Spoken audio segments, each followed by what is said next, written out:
The house wasn't stolen. The money wasn't stolen either. What disappeared was the future they thought they had secured.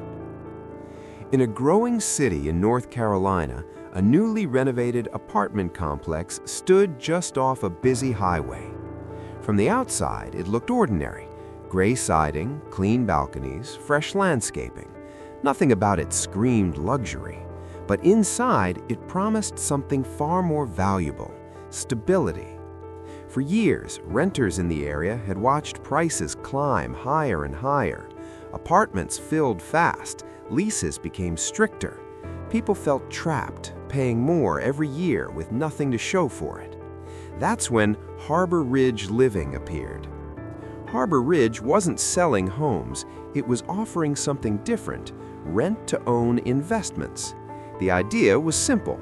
Tenants could rent units at normal prices while gradually buying equity in the property.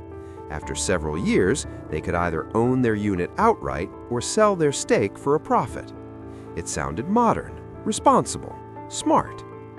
The man behind Harbor Ridge introduced himself as Caleb Wright, a soft-spoken property manager with years of experience in residential development.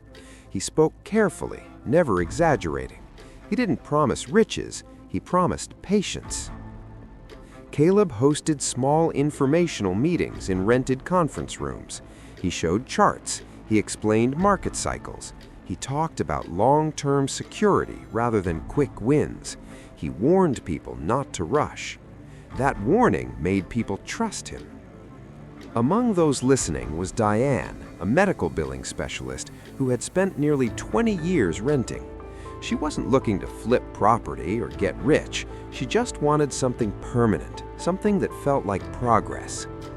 Caleb explained that Harbor Ridge purchased aging apartment complexes, renovated them, and then offered tenants the chance to become partial owners through structured contributions. Everything sounded regulated. Everything sounded legal. The documents looked professional. The branding was clean. The website listed multiple locations across different states. Diane signed up. She moved into a one-bedroom unit. Her rent stayed the same. Every month, a portion of her payment was labeled as equity contribution.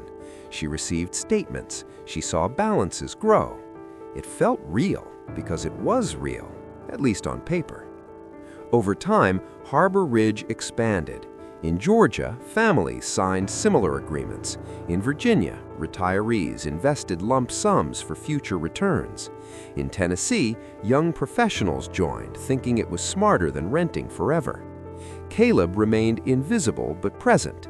Emails answered, updates sent, maintenance handled quickly. Problems were fixed, leases were honored. Nothing felt rushed or chaotic. That was the genius of it. Harbor Ridge wasn't stealing immediately.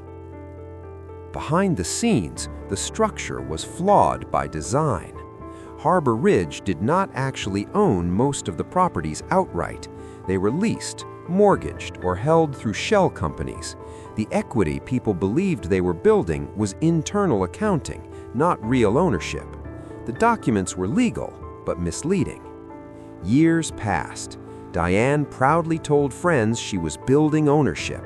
She turned down opportunities elsewhere. She stayed loyal to Harbor Ridge. Then, one winter morning, she woke up to a notice taped to her door. It wasn't from Harbor Ridge. It was from a bank.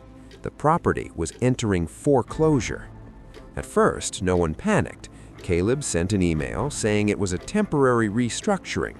He explained market conditions. He asked people to stay calm. Some did. Others started asking questions. Phone calls went unanswered. The website stopped updating. Meetings were canceled. Tenants contacted lawyers. Lawyers contacted lenders. That's when the truth surfaced. Harbor Ridge had been cycling payments, using new participant money to cover old obligations, maintenance, and appearances. No real equity was being created. No ownership was being transferred. When the flow slowed, everything collapsed. In South Carolina, tenants were evicted from buildings they thought they partially owned. In Kentucky, an investor discovered his ownership stake existed only in spreadsheets. In Florida, a single mother lost 6 years of equity contributions overnight. Caleb Wright disappeared.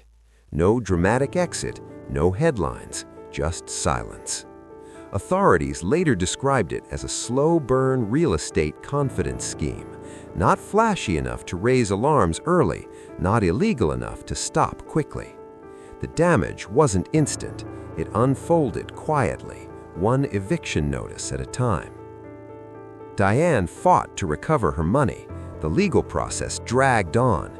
The contracts were written carefully, designed to protect Harbor Ridge from direct claims. She eventually moved out.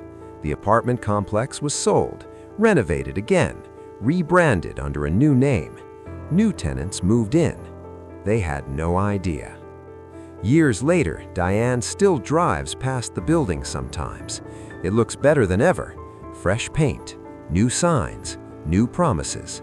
She doesn't feel angry anymore, just tired. Because the scam didn't look like a scam.